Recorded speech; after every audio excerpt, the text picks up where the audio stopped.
the Mitchell Lectures that the Department of Architecture, Interior Architecture and Design Objects offers at the School of the Art Institute of Chicago. My name is Henny Reiners. I'm the chair of the architecture programs at the school. And a little bit about the Mitchell Lectures. We ask faculty and graduate students to contribute names to a list of people that we would like to invite. It's a kind of informal process initially, and then it becomes more formal when we create shortlists. We also use the same fund, the Mitchell Fund, to invite a Mitchell visiting professor each year, and that's a little bit more formal. It's a formal search committee, a formal selection process, interviews, and this year we have appointed Joshua Stein as the Mitchell professor, and Joshua will be with us for the academic year. But let me return to why we are here tonight. I would like to introduce Heinrich and Ilze Wolfe, who is our first Mitchell lecture speakers tonight. It's really a pleasure. I mean, we share the same roots in South Africa, and I'm quite convinced that this is probably the only place here, the only place in the city, the only place in the country where people actually know, that South Africa is a particular country and not a continent or a dark continent like the president seems to think. I'm not talking about the president of the school. I'm talking about that other guy in the big White House. The Cape Town-based design studio led by Ilze and Heinrich Wolff, what I call Wolfe, deals with and presents us with a studio that is particularly formatted to deal with architecture of consequence. And that's probably the title of your topic tonight too, the architecture of consequence. There are clear evidence that they actually achieve that in their architectural work, their research, in their collaborative projects, in their publications, and in their advocacy. It's a studio and a multidisciplinary collaborative, a practice which contributes, I think, significant meaning to the mandate of architects, to designers and artists. Heinrich and Ilze Wolfe have both lectured extensively abroad from South Africa. Heinrich was at ETH in Zurich. He taught at Venice, in Cape Town. They've lectured in Germany, Italy, Japan, and India. Ilze is also the founder of the transdisciplinary research practice Open House Architecture and directs the initiative in parallel with Wolff Architects, or what they call Wolff.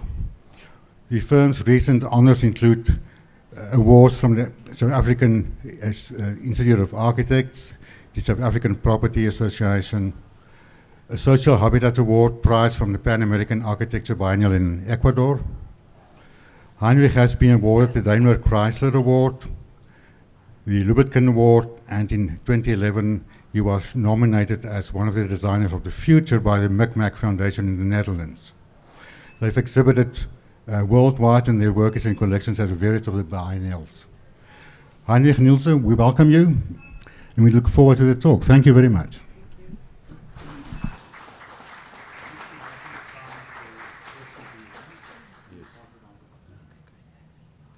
Hi, good evening. We've had some technical difficulties, so if there's no sound, just be very happy. It's the way it was meant to be. Okay. Just a short introduction is that Ilze and I run a firm of architects, with about 20 architects in Cape Town. Can everybody hear me, by the way? No? Yes? No? Great. Ilze and I have been together for about 18 years as lovers and been working together for a shorter period than that. And we've actually resolved is that the fundamental basis of our practice is that we are in love with each other, rather than that we would like to make a whole lot of money, or that we necessarily have one unified artistic vision. I think we have a shared interest, but I think we have very different ways of working. And we are very proud of the fact that as husband and wife, we do not try and morph into one unit, but that we keep the fragments of our personalities and our creative beings alive, and that we encourage this in the staff that we work with. Thank you for that introduction. I mean, we're thrilled to be here. We are here primarily as contributors to the Chicago Architecture Biennial, and tonight we'd like to share with you guys essentially 3 ideas. You know, the one idea that we are very passionate about is this idea of collecting stories that talks about the social imagination. Social imagination is a term that was coined by a collaborator of ours, the artist Himangwa Leoleri, and it talks about the idea of how does one, in a context where so much has been removed, so much has been erased, and so much has been contested in our landscape of architecture and the built environment, how do we begin the work of repair and thinking through what was lost, not just in the built environment, but in the collective imagination of people. The second topic we'd like to talk about is this idea of public culture. As an office, we are very invested in not just the making of buildings, but the creation of a public around the built environment and a culture that is about exhibitions, publications, these kinds of events where people come together through a kind of a experience of the exchange of ideas. And the third topic we'd like to talk about is really infrastructure. How do we think through these various theoretical ideas that we're producing into the kind of built environment, and how do we make anew?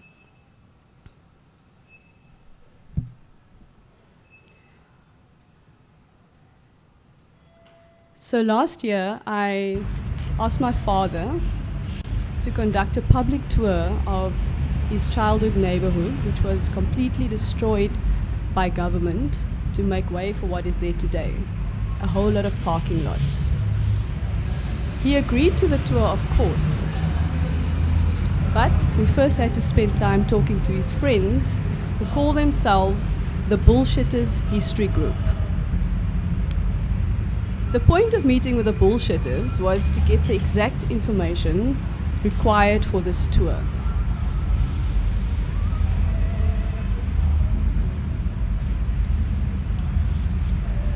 But my father recalled at the meeting that as a young man, he desperately wanted to see the screening of La Bohème, a film that he saw advertised at the Plaza, the whites-only cinema in town. The Gaiety, the cinema for non-white patrons, was due to screen the film shortly after the run at the Plaza, as was the custom.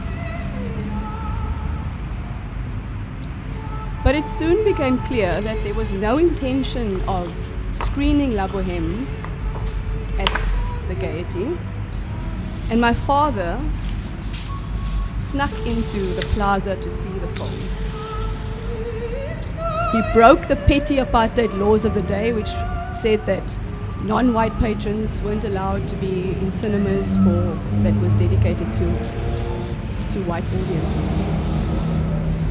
La Bohème was never screened at the Gaiety, and the entire neighborhood, except the mosque and the blue gum tree, was flattened by government bulldozers, and my father and his friends were moved to places like Kayamnandi, Critisville, and Ida's Valley.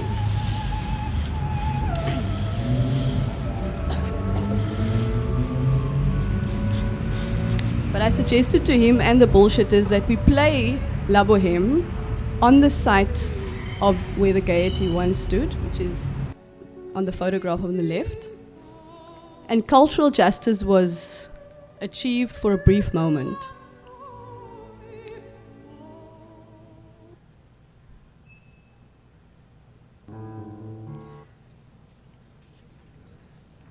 Collecting these stories has become a sort of obsession for us. Perhaps it has become a way to bring back some of these lost spaces of the social imagination, the alternative hiding places of the social imagination.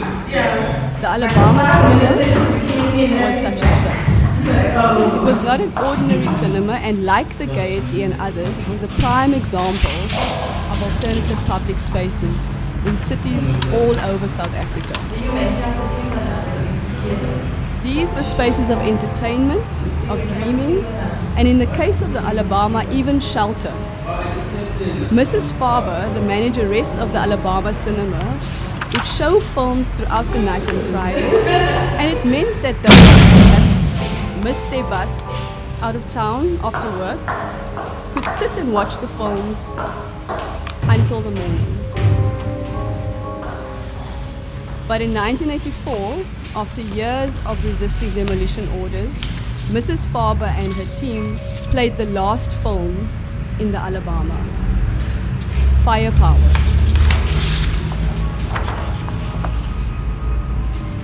A B-grade action flick starring Sophia Loren, James Colburn, and O.J. Simpson.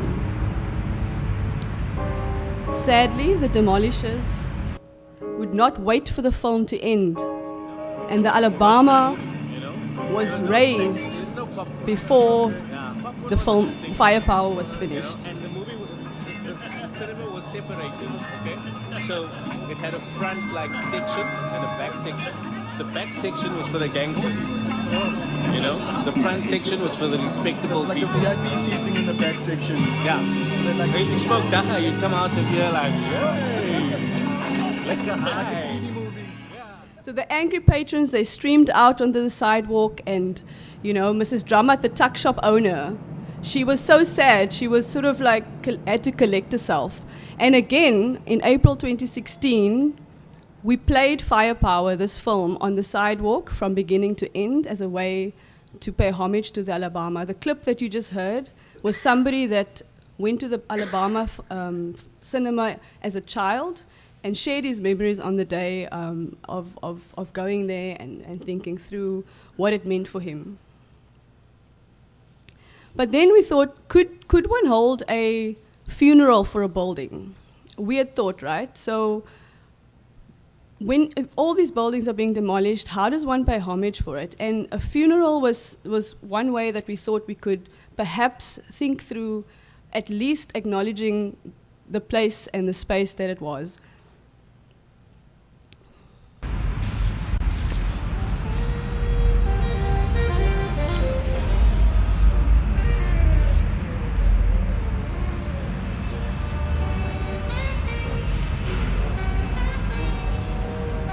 We staged a funeral for the Luxurama Theatre, a once iconic cultural institution in the heart of Wynberg, Cape Town.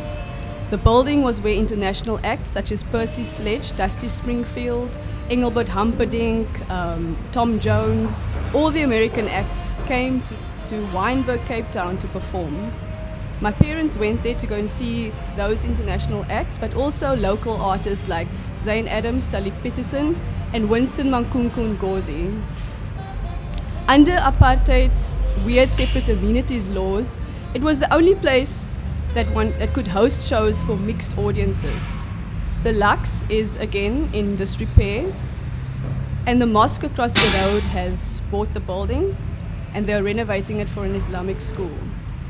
But to start the conversation around the Lux, we also invited people like the Ngozi family to produce music and to think through what would it mean to actually do that.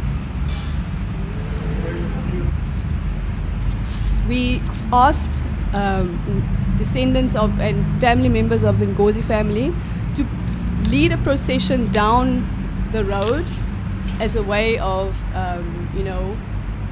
concluding the tour of the building, but also to lead a kind of a ceremonial procession of music, especially the one song called Yakalinkomo, which was a pivotal song in Black consciousness, and thinking through, and actually debuted at this iconic theatre. What you see in the film is clips of it's a collage essentially of the music, Yakalinkomo, but also Saul Plaatje, who we tried to think through what the memories of Saul Plaatje, who went through the Southern Africa landscape and collected these stories as a way of thinking through the erasure and the removal of people. What you also see on the film is a kind of a way of us making these publications and thinking through what that means for architecture and space. These stories and these interventions culminate in a series of publications that we've made in the past. The first one being about the Alabama cinema. It's correspondence-based. It is collage-based. It's a kind of a graphic design sort of experimentation around, presenting these stories in compelling ways for different audiences. We believe that these kinds of histories is not just based in Cape Town, but these are histories that are happening in Palestine, in various parts of the world, and becomes a global sort of set of anguishing around these kinds of ideas of land and erasure.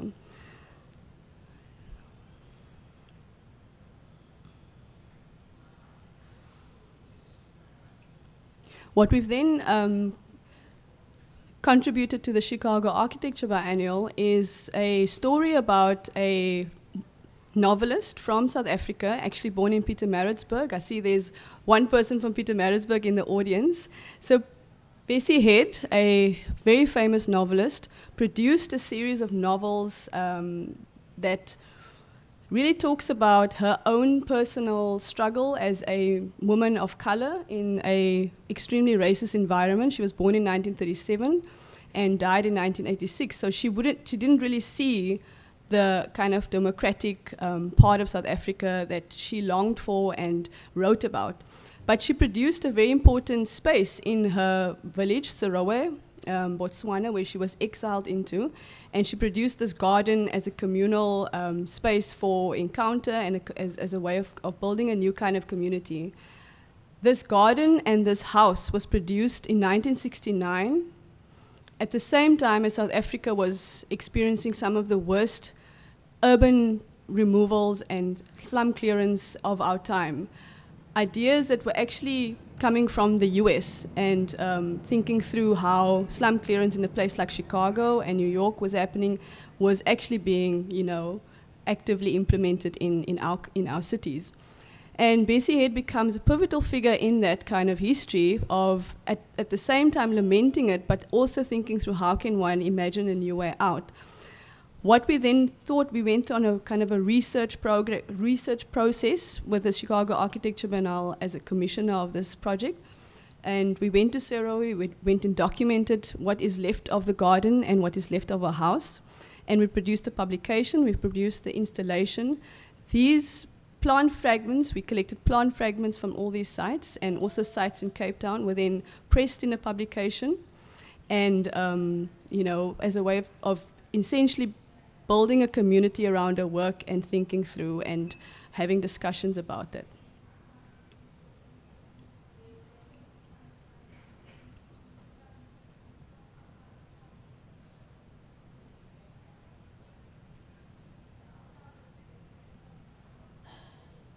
Sorry.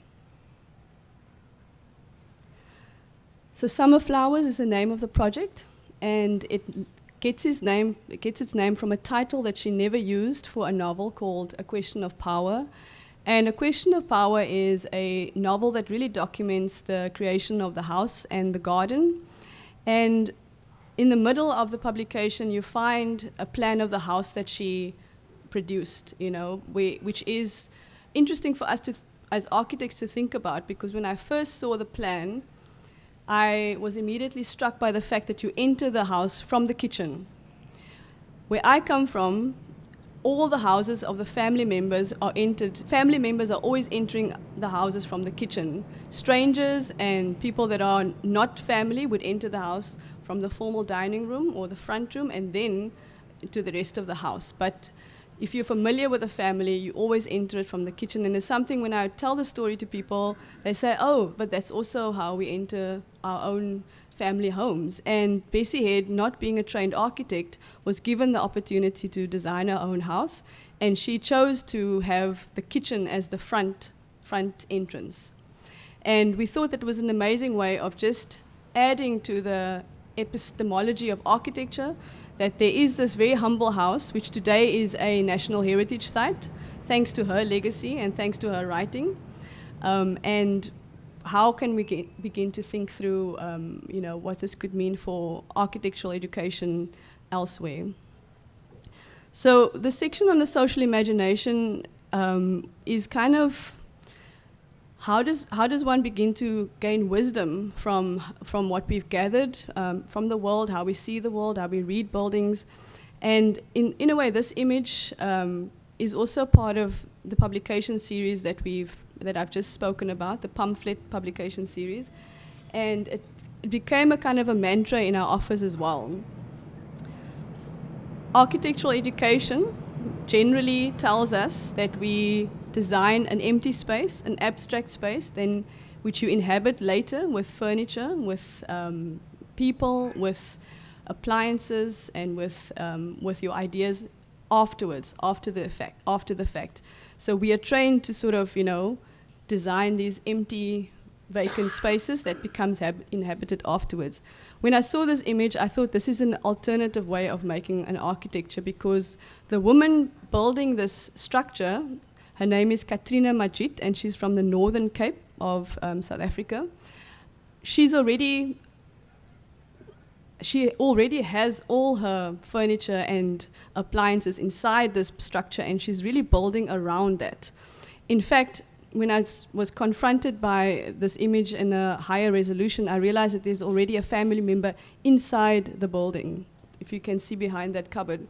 So what this meant is that you build with the resources that you have, and you build around that, but you build it with power and strength, and also link it to the kind of infrastructure that you have. And that is really, in a way, when we found this photograph, it became a kind of integral way of our practice. I must also just add that this photograph was taken by a photographer called Paul Grendon. He sadly passed away about a week ago, and he's given us permission to use this photograph in these kinds of spaces. And we also just want to pay homage to him and this incredible photograph that he took. I'm going to hand over to Heinrich now.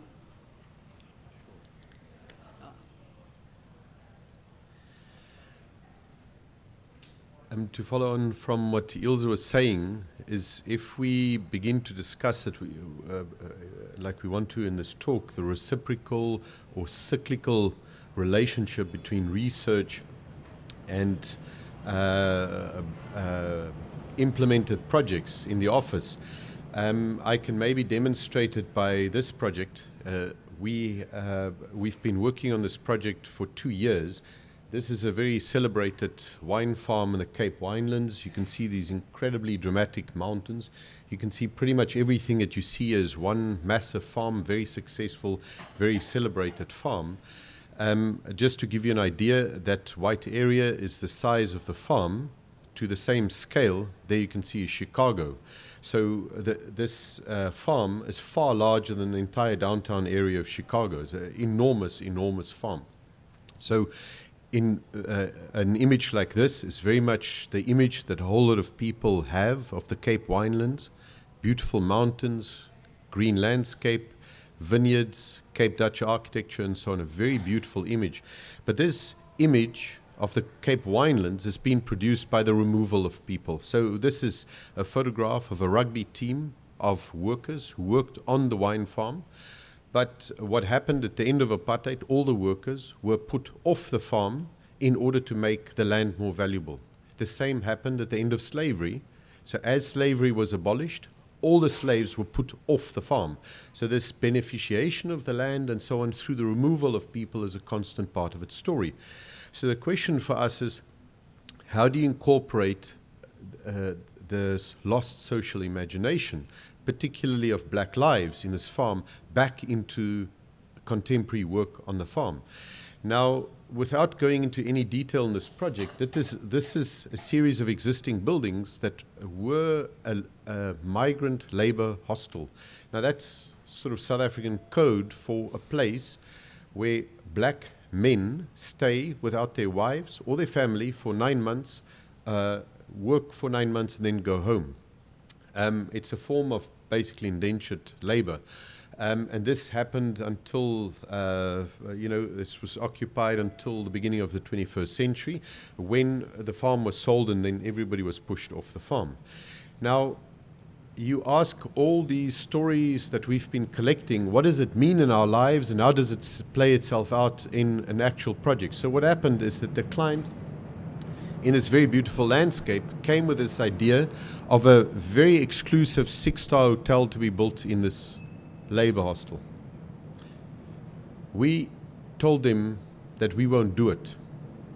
And in addition, we told them we thought that it was a very bad idea and they also shouldn't do it. It's sort of architectural suicide because we were given to do all work on this wine farm. They were not very happy with us, but to make a long story short, after 2 years, we convinced them that that kind of program is the wrong thing for a place where agricultural workers were disenfranchised, pushed off the land, and sitting in much more desperate situations. What we managed to do is to convince them and a local university to establish an agricultural campus on this farm to train people from the environment with principal engagement of the people of the surrounding villages, those who were pushed off at the end of slavery, those who were pushed off at the end of apartheid, into training into agricultural skill, basically to fulfill another kind of a life in the post-apartheid era. I mentioned earlier that one of the key things that our practice is develop this community of people thinking about architecture, and public culture is one of the ways that we like to do that. So I'm just going to show you guys some of the ways that we produce this public culture, and also give you a glimpse into our office, because it's also very difficult to sort of speak to an international audience about a Cape Town office, and this is one way that we want to show you. So this is our office. We've got it's a 3-level. I know in America you guys say the ground floor is the first floor. It's not. This is the ground floor, but in here it's the first floor. It's so confusing. So anyway, this is the first floor here, ground floor in Cape Town, and this is how you enter our space, which is it's a bit of a storefront. It's like a shop front, and we also have all our meetings there. We have all our client presentations. We enter there. People store their bikes there when they arrive into the space. It's a gallery space, but this is essentially where we host all our conversations about the architecture that we do, the architecture that we want to do, the kind of conversations what we want to have.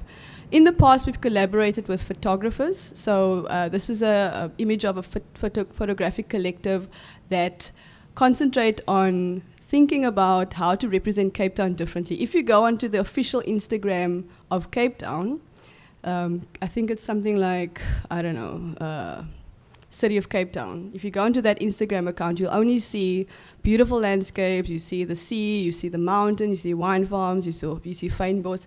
It's all very beautiful, but it's not the true picture, So these guys called the Real City of Cape Town has produced images that we get bad weather in Cape Town. We get, we get people queuing. We get all kinds of other images. We get nighttime shots. So it's a kind of a different touristic grace, and we welcome that, and we wanted to present that to people. Just another sort of image of the kinds of, crowds that come into the space to help us just develop a little conversation around architecture. This was a exhibition we had about working with artists. So we designed 2 artist studios, and the artists themselves is also a married couple, and their work is itself a conversation point. So we had this wonderful conversation where we spoke about the architecture and their artistic practice, and people came around and did that. So this is one of the kind of interesting projects that Alex Kutsia and Megan Hotong from our office produced a mock-up of the gallery space, a full-scale model, and that is also how we plan our exhibitions. And then the exhibition model itself becomes the poster for the actual the event. Our public culture doesn't only just exist in our office. It goes out into the sidewalk. This is an image of the intervention that we had about the Alabama cinema that I mentioned earlier. So this is a site where the Alabama cinema used to be, and we screened the film on the sidewalk as part of a First Thursdays event. We collaborate with other institutions to hold small exhibitions like this one. And we also collaborate with universities to produce magazines together with students. These pamphlet is an open source kind of methodology, research methodology that we've produced with setting up collectives like students and working through difficult histories, but also hopeful histories with students themselves. Image of the processional band of the Luxurama theatre that we had. And then finally, we have a small kids art collective project that we run from our house. Heinrich and I designed a house in Observatory about more than 10 years ago. And I was concerned that our house was becoming just a private space, which it is primarily, but on a Wednesday afternoon from 3 o'clock till 5 o'clock, it becomes a public space. And it emerged also because we have 3 children and they all want play dates. They all want their friends over and we don't always have the time. So I scheduled the 3 o'clock till 5 o'clock on a Wednesday to have a lot of kids over. Some of them are their friends, some of them are strangers, to make art and also to invigorate our practice. But on that Wednesday morning, our house really becomes this public space because not only the kids come, but the parents come and use my Wi-Fi, drink coffee, hang around, do their emails, and it actually becomes like a little public lounge. And also as a way of like producing this public culture. Our courtyard gets transformed by the children's art. And it becomes a chaotic space of production, which we absolutely adore. And then how does this public culture then translate into design and interventions? We were lucky enough to be invited to design the scenography for a large-scale exhibition in Munich called African Mobilities, and an exhibition that was curated by Dr. Mpho Matipa. I'm not going to go into the extreme explanation of the curatorial statement, but essentially it was a way of trying to represent the African continent as a hopeful space of creative research and spatial practice.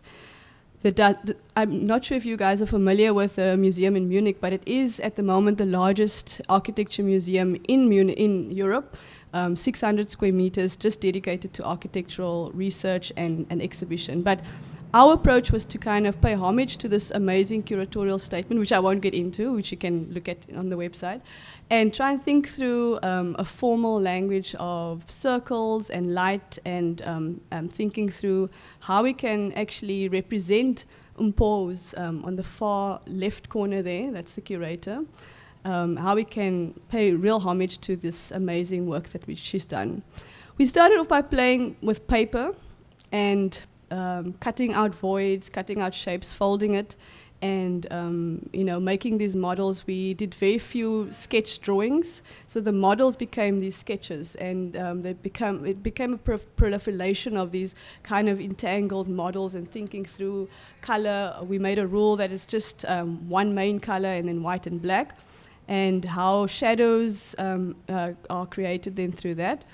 How light is framed, how some of this content could be framed, and then that directly translated into the actual exhibition space. You can see some of the lessons we learned from the folding of these models became real prototypes and elements, and that's a drawing of one of the prototypes.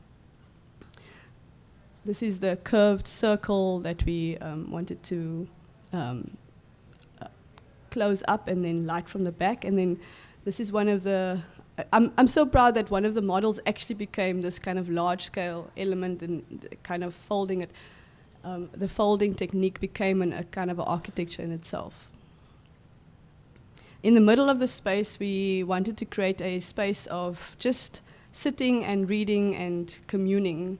One of the main ideas for this big exhibition was to delay the visitor's expectation. I'm sure you've all experienced a major show where people kind of just walk through the exhibitions and you consume it in a very quick way.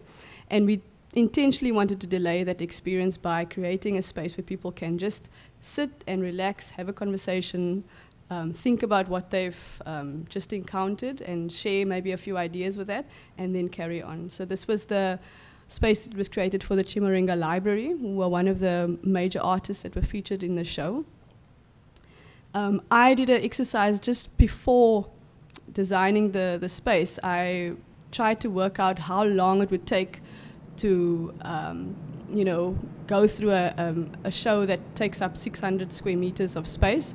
And I timed that it takes about 2 minutes to walk through the space, and I really thought that I was taking my time and I'm carefully going through it. But when I looked at my watch at the end of it, it was really 2 minutes, and I thought that there's no way we can actually produce a big exhibition like that for people just to rush through it. So this idea of delaying the experience became a key fact.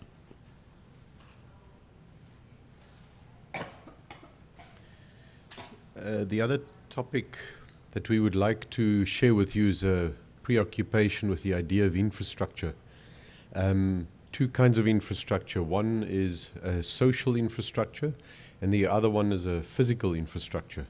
Because I think as architects, very much of our training in our daily lives has to do with the creation of physical infrastructure. But we have developed a preoccupation with this thing of developing social infrastructure, or understanding the correlation between social infrastructure and physical infrastructure. And I'll try and explain through, I think, 4 projects just how this works. Sometimes you have very well-formed social infrastructures that you're asked to make a physical infrastructure for. It is an easier kind of a task, but sometimes our office would be approached to help imagine institutions. Like, for instance, at the moment, we are busy with an art school. It's a university that's never had an art school, and we're helping them imagine the nature of a future art school in the context of the decolonial debate, etc., etc. So we help imagine the social infrastructure in order to then have the physical infrastructure follow from that. So we really believe that imaginative physical infrastructure follow on well-conceived social infrastructure, and that there's a reciprocity with it.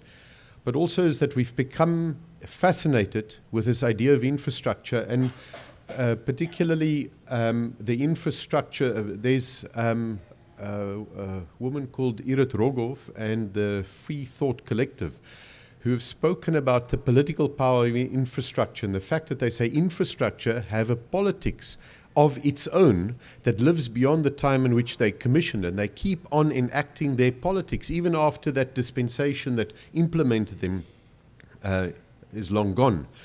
And we became fascinated with this idea that infrastructure allows as much as it prevents, that it can connect as much as it can disconnect. So let me show you what this means. So we started developing these series of drawings as a way of mapping inequality in South African cities. You may or may not know it, but the 3 most unequal cities in the world are all in South Africa. South Africa is the most unequal society.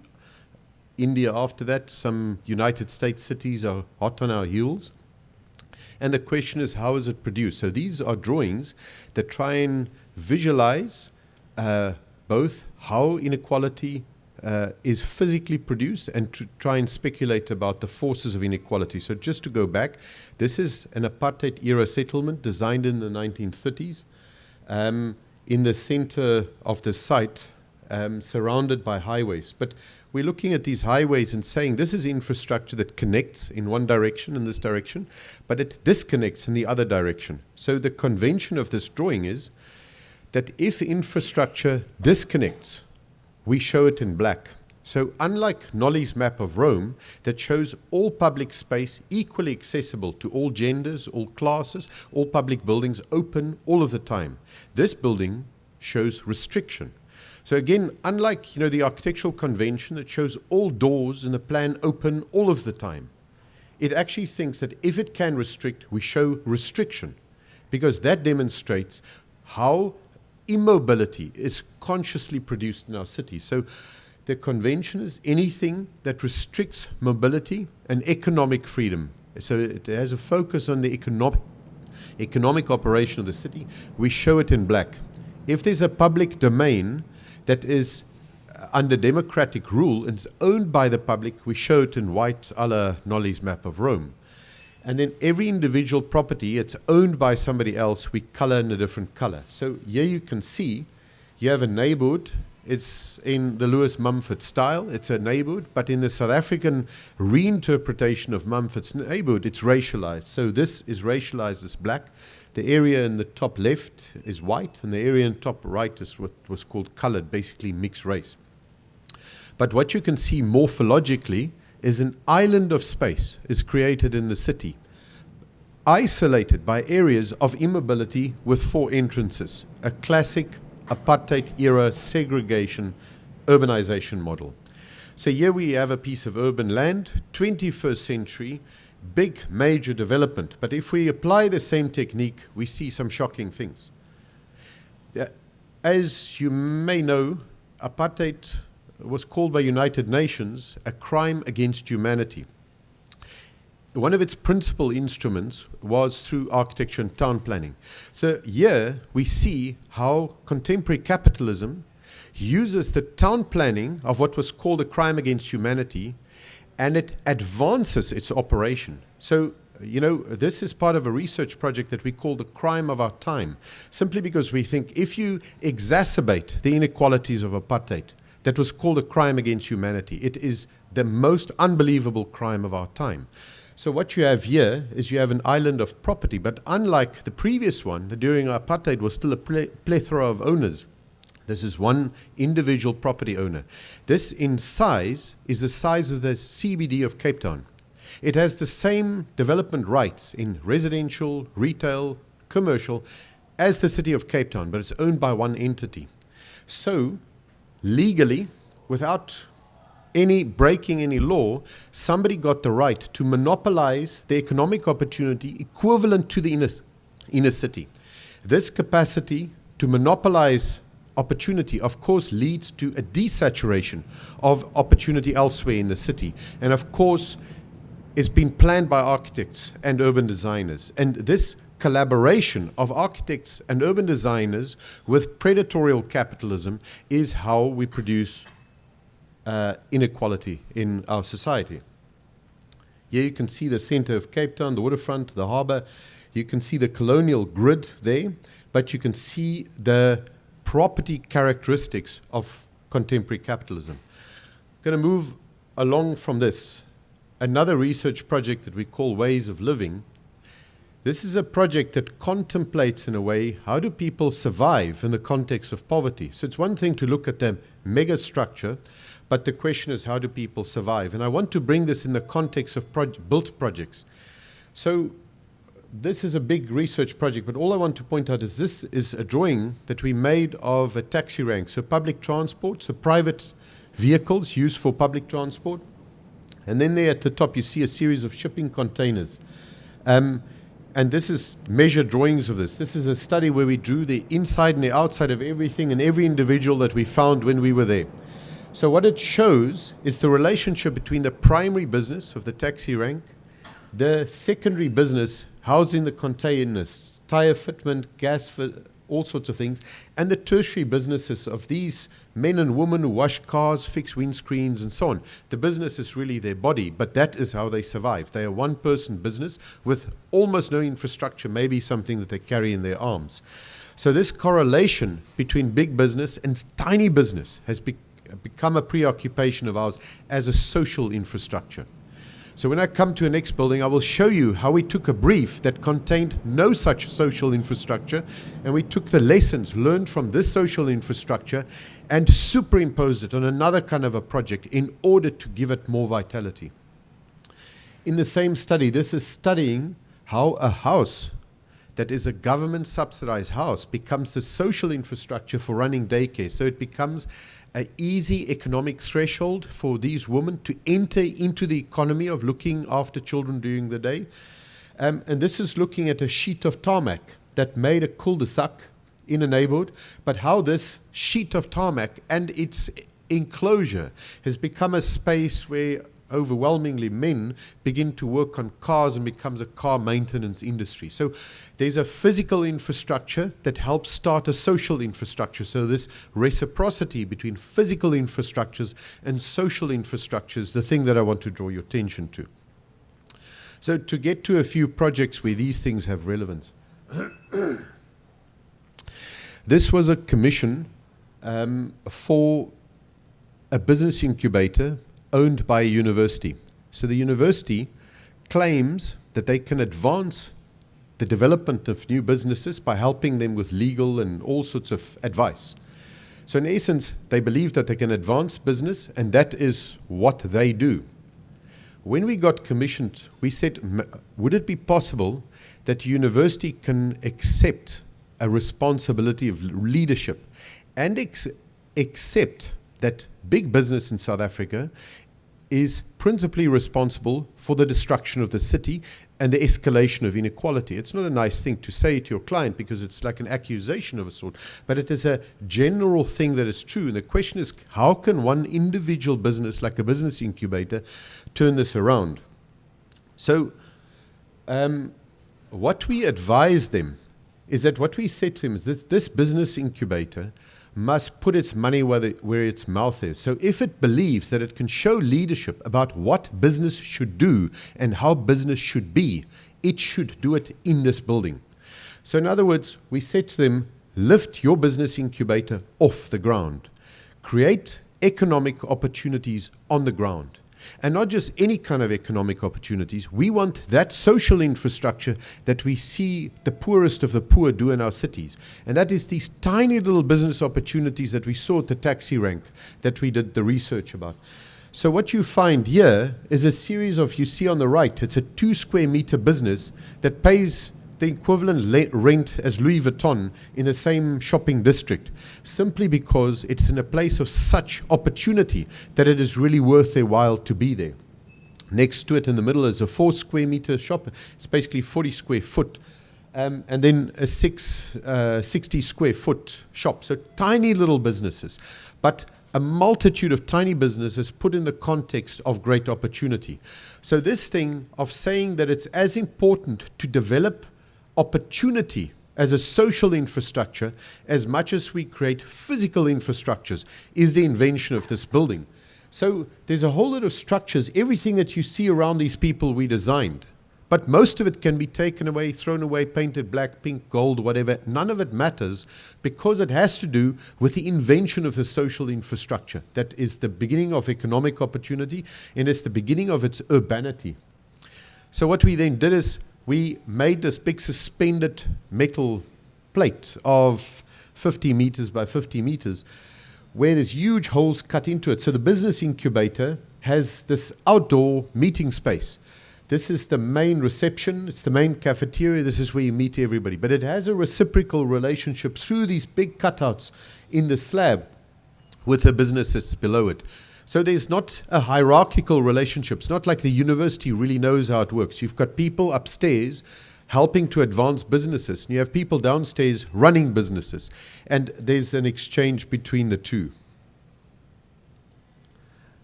Here you can see is a plan basically that shows this plethora of big businesses. You see a big exhibition space at the top, and you see 2 parks on the side. Let me move on to a completely different project. So this is a house that we designed in a very special, precious, natural environment. It is a private piece of property surrounded by nature reserves, by critical biodiversity. It doesn't mean it's critically threatened. It's just of such high biodiversity that it's rare on Earth. And somebody asks you to build a house on it. Now you can ask, well, what is the social infrastructure in the context of a private owner who builds this? It's just for them. It's really not for public use. It's a private use.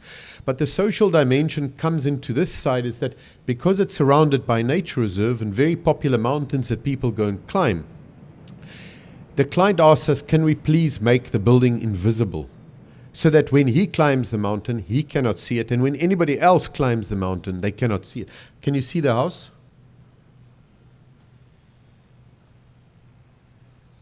Just about there.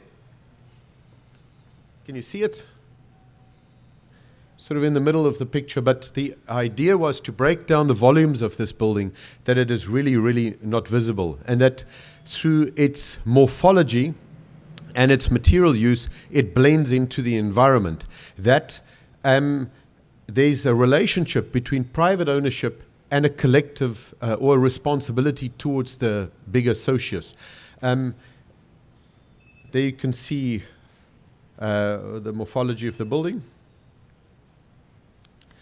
There's a series of brick. This is when the building was still new, but it will age to have the same marks as the rocks would have. Timber exterior, very farm-like bathroom and so on. But of course, the social infrastructure of this is a weird thing because we selected the site for what it had without us having to design it. In other words, we were thinking of where people would make a fire at night and where they would sit. And we didn't design anything there. We simply selected the house to be near these enclosed spaces where it would shield the wind, where you could sit for a long time at night, sit around a fire, and the house being a backdrop to it. So the living room, in essence, is outside of the house. The cooking space is outside of the house, really on the ground, and that is, in a way, how the social, private structure of the house was made.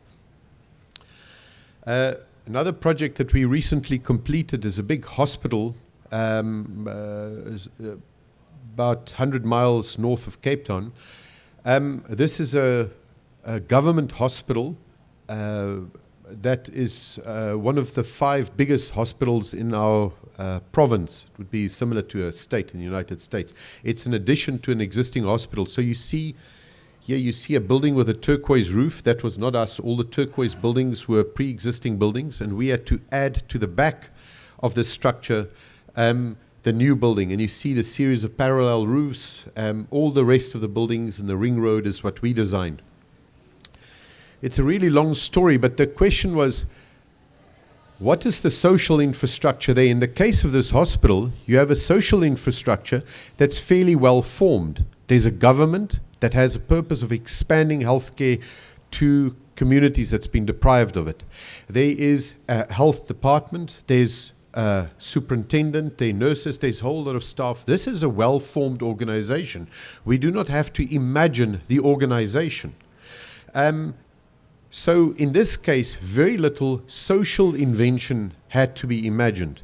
But in this case, a huge amount of infrastructural imagination is necessary, because what happens with hospitals is that they take forever to plan. They inevitably outdated by the time that they are finally built.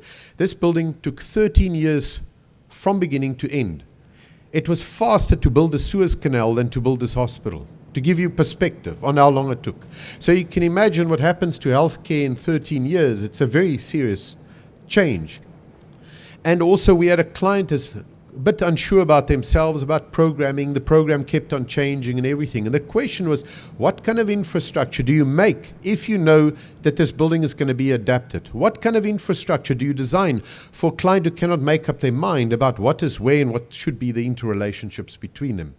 Can you blame this client? Do you say, well, this building is a disaster because they cannot make up their mind?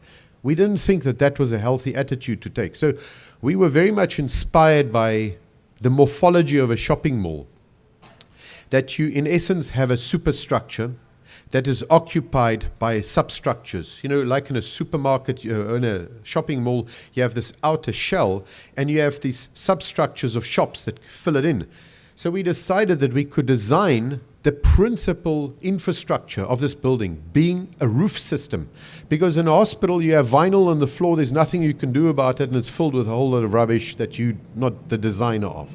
So the floor is not an architectural surface, it has to be absolutely horizontal. The walls are also filled. It has to have sort of very specific surfaces that you can clean. It's pretty much white. It's covered with all sorts of instruments. It's a very agitated surface, not very open to architectural manipulation. But the ceiling, nobody has an imagination for. So the idea that this physical infrastructure of the ceiling can become the defining infrastructure of the building. Now, the reason why this form fits the social infrastructure is that hospital plans are very, very deep, which means you get natural light at the two ends and it's dark in the middle.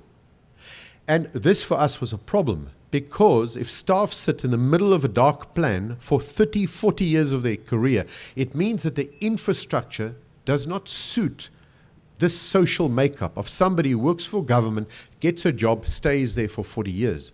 So the idea was to bring natural light into the depth of the plan, and this we did by making this principal service run that you see run right through the center of this roof.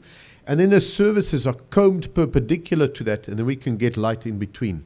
So you can see this is a system of big open trusses that allow the winter sun to come right through, to heat it up through radiant heat, but that in summer it splits the heat and the light, so that the heat can get extracted from it, but you still get light into the interior. It's a system like this. You can see there roof lights in the middle of the roof system, and then deep trusses where you can get big ducts and electrical things. You can see the truss has 4 squares. The 2 middle ones take mechanical services, the 2 end ones take electrical and electronic services. It means whenever you open a ceiling tile, you know what is behind it. The kitchen is the same way, so everybody gets the same architecture. This is the result of it.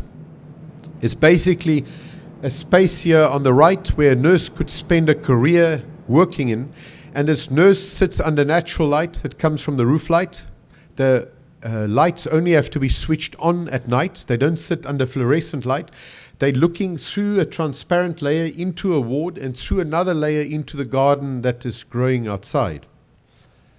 The corridors equally are naturally lit. So most hospitals put all the principal services over the corridors, and it produces dark corridors under fluorescent light. So this one is the undulation of the roof, breaks down the length of these long corridors, but it also brings natural light into the corridors. This is the waiting space, some very durable stairs for abuse, and some photographs of the external side. It's a government hospital. It has to be built in very basic, rudimentary ways. I can just say most of these photographs are taken by the man in blue there, Dave Southwood, who's an absolutely brilliant architectural photographer. The ugly photographs are mine. Then the last project is another kind of a project where it really called for an infrastructural invention in order to aid the invention of social infrastructure. So this is a school for kids with special learning needs, so kids on the autism spectrum, kids with severe mental learning disabilities. There are all sorts of issues that the school have to address, but one of the biggest problems was the brief. So we received a brief that said that you have to have banks of classrooms with a corridor in the middle. The reason why a corridor is required is because lots of these kids get respiratory disease, and then they stay home for 3 months, and then their education falls behind. Parent has to stop work, maybe loses a job to look after this child in the time it takes them to recover. It's a huge problem. This school is a fundamental support to the parents and helping their kids into daily life. But what worried us as architects, this model of classrooms separated by a corridor, was that it provided no public domain. It's not a public domain that's open to the street, because this is a high care educational environment. But what happens in a classroom like this is they teach kids to eat, to brush their teeth, to use a toilet, to walk upstairs and so on when they're young. And the outdoors becomes a way of teaching them how to cross a road, how to ride a bicycle, how to have a job, how to work with others, how to play with others, how to make friends and so on. And we thought that the brief lacked a call for a social infrastructure of the public domain. So we tried to make an architectural infrastructure that had that public domain. So if you look at the plan, you'll see it's banks of classrooms and these sort of super dotted areas, basically courtyards that's made in between the banks of classrooms. But in our environment, courtyards just don't work because we have very high winds that blow some of the time. But when they blow, it causes such problems that people generally close down the spaces in its entirety. So just like the commercial building I showed before, it has a whole lot of outdoor spaces. So there's a roof over it, but it's open on either side. So it has very, very cheap classrooms on either side looking into the inside. But it makes this space of communal use in between them where kids can play. These are some of the large-scale models that we built of it, and these are the final photographs of it. But so this becomes a sort of a place of socialization and basically the public dimension of learning. So everything from art to making friends to athletics, all of these things take place in these spaces.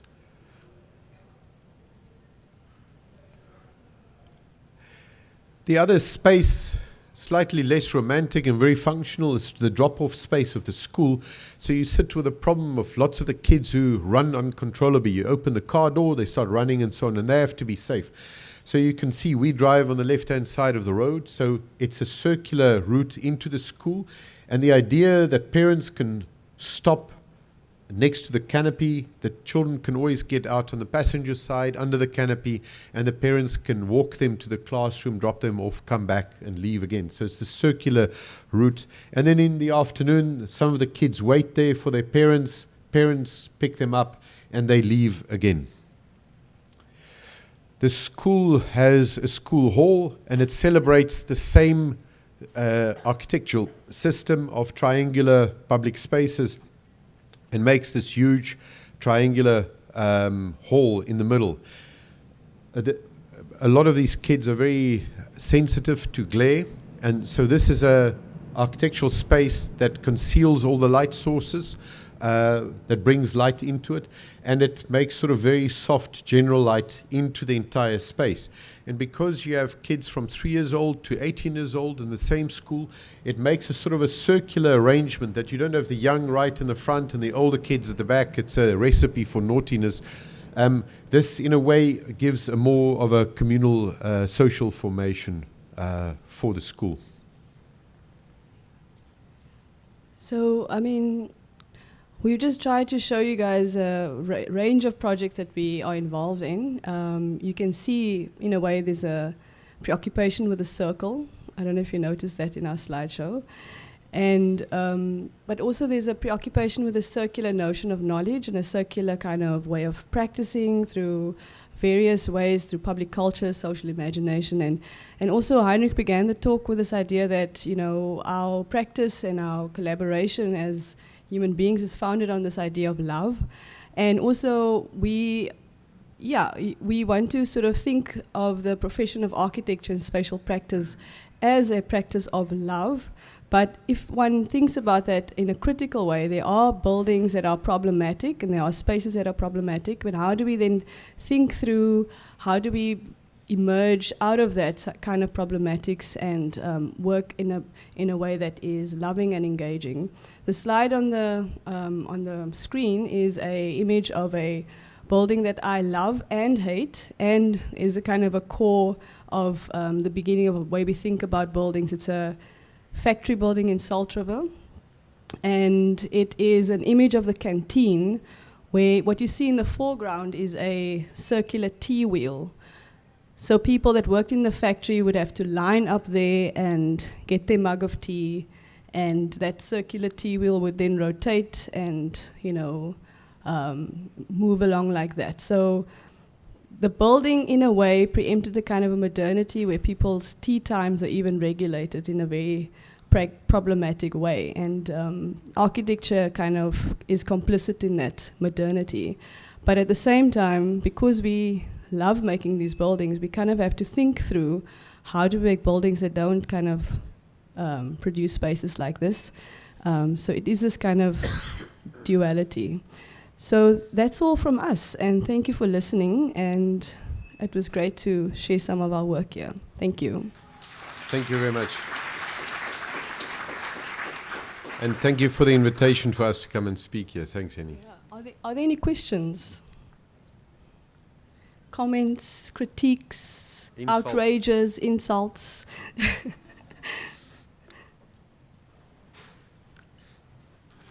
How does a contract or somebody that you're working like a job for respond when you like make like suggestions on ways that they can alter their project in a way that you think would be like a good idea? It's a very good question, and it's something that obviously every project that's got its unique limitations, but Heinrich is very persuasive.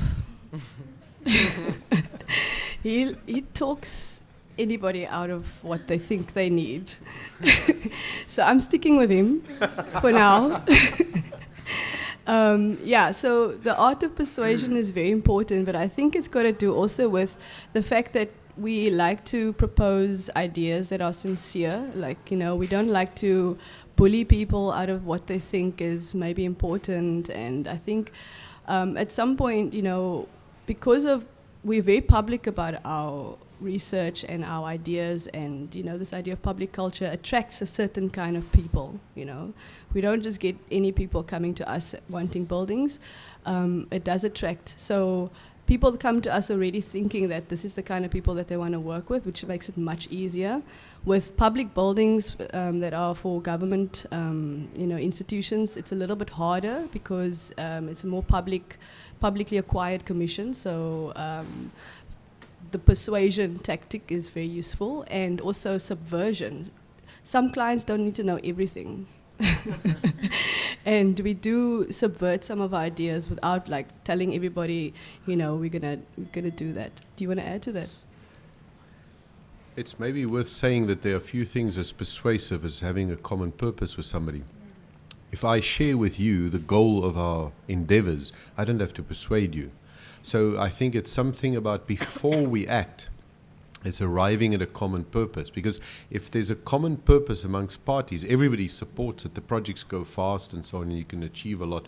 So we work to achieve that first, and then we strike to design what has been agreed to, in a way, in the common purpose, and to add imagination to that, Right, thank you.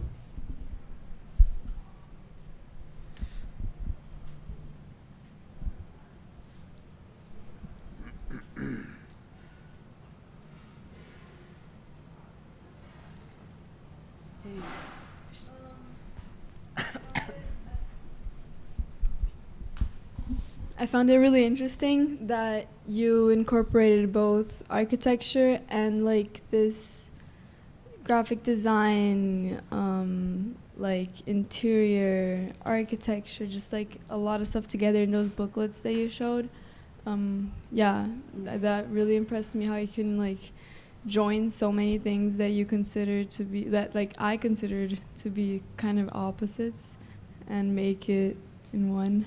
So that was nice. Thank you. I can maybe just say is that it's a very good question as to what's the basis of innovation. How do you sit on your chair on a Wednesday afternoon and do something that will change the world? It doesn't just happen. It happens by confusing yourself. So we spend a lot of time doing things we don't know what we're doing in order to confuse us, and confuse us out of our education into a new space, out of our convictions, not necessarily not to be convinced about it, but to develop a new way of doing the same thing. So all of these practices are in a way literally like losing your mind. So to say is that if I can lose my mind to come up with another one, it would be really great, and then we can move forward. And that's how on an average Wednesday afternoon you do something that could change the world. Confusion is a very important exercise. Hi. Oh, Hi. That's very loud. I just wanted to say thank you very much for the talk. I felt very transported for a minute, so it was really lovely.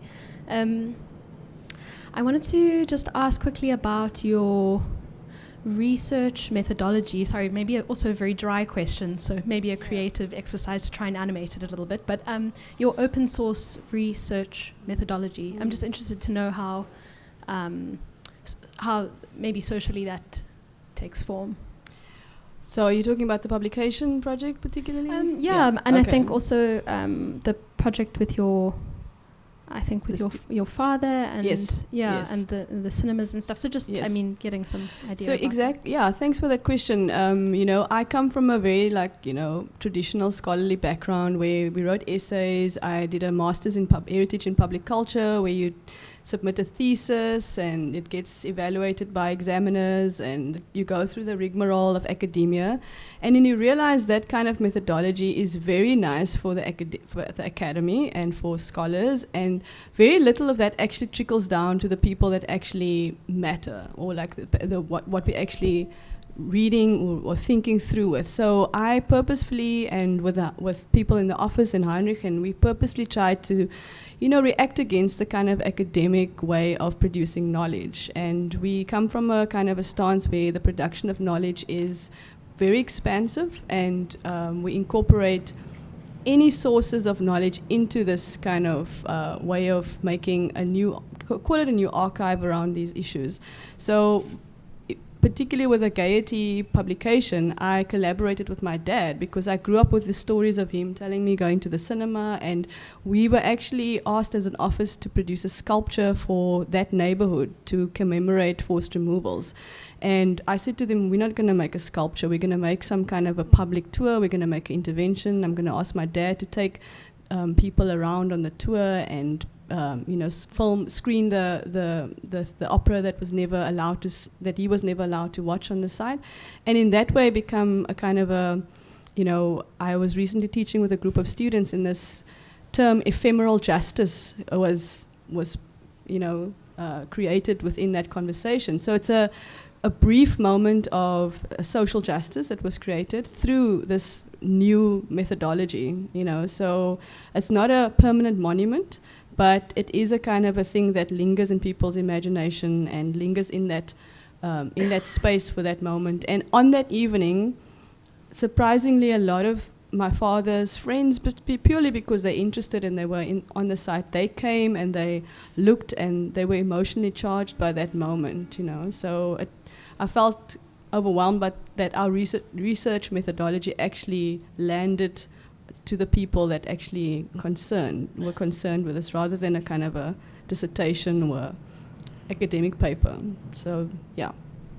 Cool. Thank you.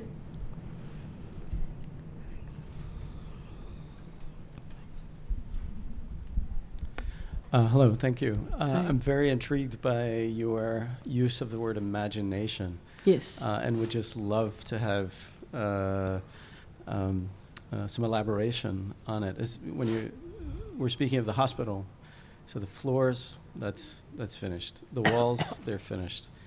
But nobody had imagined the ceiling. Yeah. The way you use the word imagination seems to be a real design modality. But I would love for you to elaborate further on that word. So in the context of the hospital, imagination's a bit like a kind of opportunism. I think we sometimes like pirates looking for gold. So you hear a rumor that ship on the horizon's got gold. You go there, you kill, you maim, you see if there's gold, there's no gold. You go on to the next ship, you kill, you maim, and you're just looking for gold, in a sort of endless, murderous way, It's not a position held by everybody in our business. But the thing is that we work under extraordinarily difficult conditions most of the time, where for instance, the hospital, when it was given to us by the client apologized, said, this is a really atrocious commission, but we really need you guys to sort out this mess. It's a long story. There were all sorts of problems. Previous architect was fired, etc., etc. But so you can imagine you launch into what ends up being a 13-year project. And the question is, what will give you vitality to work on it? And what will give this thing? We've got to get a team of people and motivate. One staff member worked for a decade on this one project. What would motivate somebody to work on it? And also is what would inspire somebody to be there? So you're looking for a device, something in it that will have delight. So the imagination plays itself out in different ways, and it's very often the disruption of the expected. So, I think that architecture, in my experience, has either the structure of a joke or of a prayer. So mostly the structure of a joke, in that a joke sets up a certain convention, it leads you on, and then it plays with you and the leading on structure. So if if the work is without wit, it looks like a lot of Mises work. You know, I saw some apartments at University of Chicago done by Mies, and it is singularly without wit, and it's very unsatisfying. Careful, please. I don't like Mies. I know I'm in Chicago, but I mean, we're so bored by Mies and his bad habits. So the thing is that there's something in this, in the requirement for wit that makes it pleasurable. It's like conversation that contains a joke and so on, that lightens the conversation, moves it along. So an architectural structure needs this little invention, and it's all sorts. The technological one that makes the daylight possible, but also is that moments where there's natural light where you don't expect it and so on, in this the surprising nature of spatial encounters, human densities and so on, that vitality of space. And I think is part of what we try and bring to it. Now, we are very fortunate in a way that we work in a context where most people give up simply because it's so hard to get right. The economic constraints are so bad, contractors build so terribly, nobody has hope of something amazing coming out of it. So if you can see it through to have something of a proper constructed quality, spatial decency with a degree of wit in it, I think that there is pleasure in it. You know, and the pursuit of pleasure, I think, is at the basis of the imagination.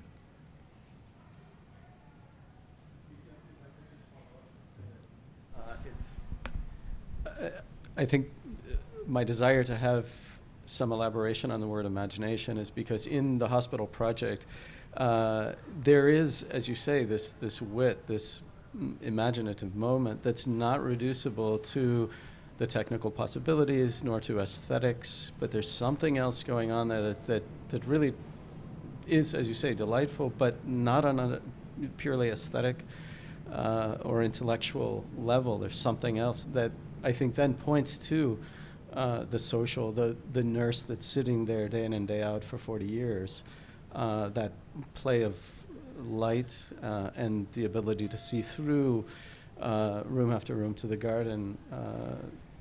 It's in that I'm hearing the word being employed. Thanks. I mean, the one dimension of architecture, and architects should be the experts in it, but the general public are the participating in it, is to have an amorous relationship with inanimate objects. And it's to cause pleasure in artifacts. You know, Ilze and I very often have this thing of reading artifacts, reading either text or artifacts, but that there's something, you can read it, and a book can be serious, it can be sad, it can be whatever, and building sometimes needs to be serious or sad, but very often they need to be delightful. In the context of a hospital, it's important that it's delightful, and not in a way a nursery school is delightful. You know, there's another kind of institutional charge in designing it. You know, there's this statement of Lucan that he said is that the character of light should tell you of the nature of the institution. But there's something about the character of the space and the kind of charge of it. So it's delightful, but in a serious manner. It feels like serious government healthcare, but it is delightful, so it is a pleasure being there. And I think it's that characteristic you're trying to design into the artifact.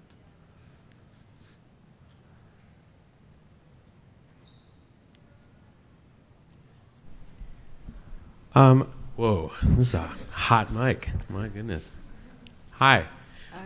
Thank you so much. It was really, really interesting to track along with you. And I'm curious, in the class that is here tonight, one of the classes that's here tonight, we've been talking for the last week about Antonio Gramsci's notion of cultural hegemony, specifically the way that architecture or infrastructure facilitates an existing power structure or maybe reproduces it. And I'm curious about the way that you two think about your relationship to power as people who are constructing spaces that will presumably exist long after you're gone. And if that's a conversation that's in flux, that's constantly evolving, anything like that. So you're asking what is our concern with your kind of relationship to power as architects? Oh, yeah. You have power over Yeah. spaces. We try and stay away from like power because I certainly believe in this concept of non-power and a kind of a thinking around how we can have a kind of a soft, approach to dynamics of hierarchy, and it's not always successful because I think there are certain kinds of collaborations that require a kind of leadership and a charge and an agenda and so on. And yeah, I'm not sure how to answer this question, but I think we are very conscious in our environment that we are surrounded by these very brutal, powerful buildings, and our approach is to kind of subvert that and to kind of think through how to produce buildings that are open, that are collaborative, that speak of a kind of a non-power and a non-hierarchical kind of a notion. We are deeply embedded in the conversation around decoloniality and thinking through, how to react against the homogenization of space. That's. I mean, we showed a little bit about our mappings about the crime of our time, but we can have a whole lecture around this issue, of that. And the image that we shown there is a kind of a thinking about this important infrastructure in our city, which was this manufacturing factory that essentially kind of constructed certain identities, race and gender, and how do we not make buildings like that, yeah. It's a fascinating question, I think an important question of our time, in that architecture has a long relationship with authoritarianism. One is preferring authoritarian clients. As Rem Koolhaas once said when somebody said to ask him about how could you design CCTV tower, he said, what do you want me to do, design schools and hospitals? But, I mean, Misa's relationship with Miss Farnsworth and so on shows the misogyny and how that authoritarianism is played out on the minor scale, but of course it plays out at the major scale as well. Now, the problem with architecture, even if you are very concerned about it, is that it is very difficult to sever the relationship with architecture and authoritarianism because of authorship. Because at some point, somebody requires a degree of authorship of somebody. It's like if somebody says, can you compose a jingle for the news? You still have to compose a jingle. You can't say, no, let everybody just make sounds and so on. It just doesn't work. At some point, authorship must be exercised. And in that point, an individual, a group of individuals, an office exercises that authorship. But also is that architecture has a relationship with the wealthy that is very hard to break. It's very difficult to work for the poor because the poor, in our context, build their own city. They don't need architects. They don't use architects. And it is a very important thing for architects to imagine what could be a possible role in collaborating with the majority of the population who shape the cities. So in the extent where architects have a fairly important or central role in realizing projects or research and so on, I think it's still important to imagine how do we work collaboratively with others, how do we find those common purposes with others, and how do we exercise the authority that's invested in us as principal designers with a huge amount of responsibility and in the context of its consequences. So we think we do two things when making a building. You want to design it, which is the first act. The second act is you check its consequences, because you might make some great form, but its consequences could be unbearable. Or you could improve on its consequences by another form that could be equally beautiful, and so on. And there's this reciprocal relationship between the setting up of form and checking its consequences in a way of measuring it. And a lot of our research has to do with trying to find out how authoritarianism in architecture and city making is being abused, how the consequences have not been checked, or how maybe unintended consequences followed from the action of architects, spatial planners, general citizens. Everything from outright misogyny of architects to things like urban fires, which is not anybody's fault, but it is a knowable mistake that can be corrected. just like misogyny can be corrected. So there's something about making inroads into what you think is the right way. So the undoing of structures, making sure that your infrastructures do not support the power that we do not agree with. That is in essence what we do.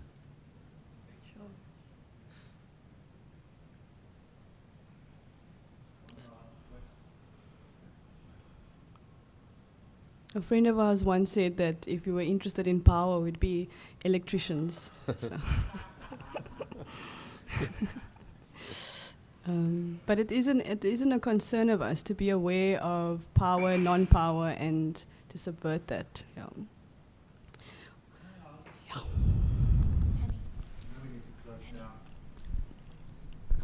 We're in your hands, Henny, so. And, we have got a booking for a nice restaurant, too, so we need to go. But I'm curious how often you go back and, you talk about regaining knowledge and obtaining insight into the work that you do. How often do you go back, and what do you do when you go back to a project 10 years later, 15 years later, to discover your own insights in your own procedures and in your own work? It's a very interesting question, because I have found is that if we've just finished a building, I must have no staff near me. I sound like the darkest mind on earth, because when we walk around, Ilze and I, in a structure that's just been completed, we are always busy designing the next building. But it sounds like we're trashing the one that we have just done. So I would go and say, these lights don't work. I don't like those screws. Those screws shouldn't be there. But I don't mean take this light down now. It means that we will never do this thing again. Or a kind of a sense of, what did we do? How did we work with somebody? How can we improve on it? So this moment immediately after it's built, I find is this moment where it doesn't bother me at all, but I'm hyper critical of my own thoughts and the actions of the architects.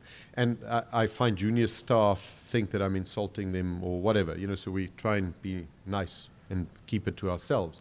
But there's something about going back to buildings over time, and it's very important to see technological failures, in making social constructions, there's a certain imagination of a variety of possibilities. Now, not all of those possibilities are always realized. You can imagine this space could do this thing could be used like that, could be used like that. Now, the fact that it isn't used like that is not necessarily a failure, but if none of your imaginations are realized, it's a very serious problem.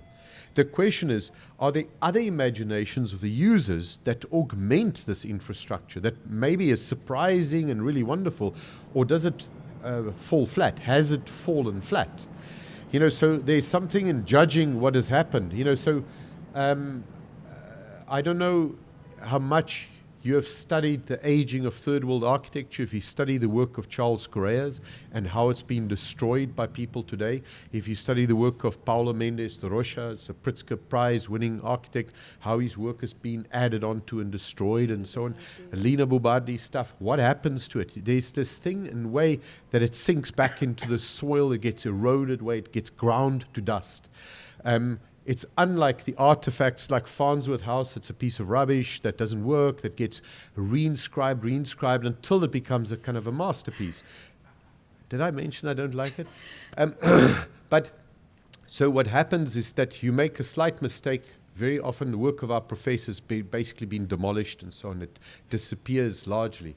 But there's something about studying the work of others, because we can learn out of other people's mistakes or judgments. It's not necessarily mistakes. They thought some attitude would work, or some attitudes that didn't work. For instance, there's a famous building in Cape Town, Henny, you might know it, called the Wetmolen Center. Ilze and I have 10 years of advocacy trying to save this building from demolition. Everybody thought that this professor of ours were demented. He could not think about how to make a commercial building. 50% of the building is circulation. But we thought that it had the kernel of urbanity in it, and we replicated and we made one of the most commercially successful buildings in the country using exactly the same principle. So there's something about reading our work and other people's work as a way of feeding back into it. But it is important. It's cold water sometimes to go and be confronted with the buildings. Okay, maybe also just talk about the programmatic lessons from going back to projects. And I did mention a little bit about our house, which is essentially a residential building. And I personally was confronted with this idea that I own a house in a city where most people don't own houses.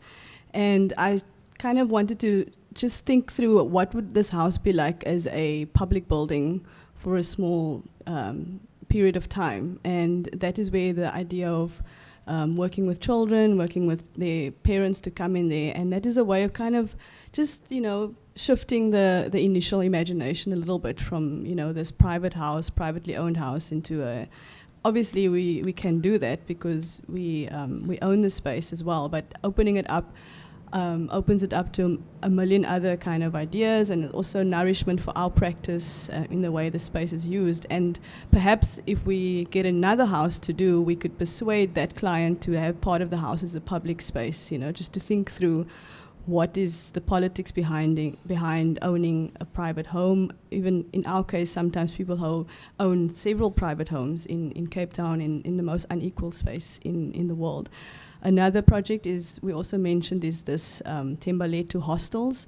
So it's a kind of a programmatic thing. How do we think through this space that was imagined to house men for labor purposes, single men, and now thinking through how are we going to imagine this building that is now a ruin, and in ownership of people that have a hospitality imagination for the site, and thinking through with them, maybe just, offering another solution. And it comes from, our experimentations with our own homes and our own revisiting of projects.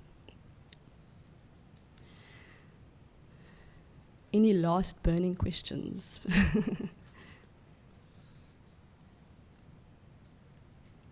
Let's thank you. Thank you. Thank you very much.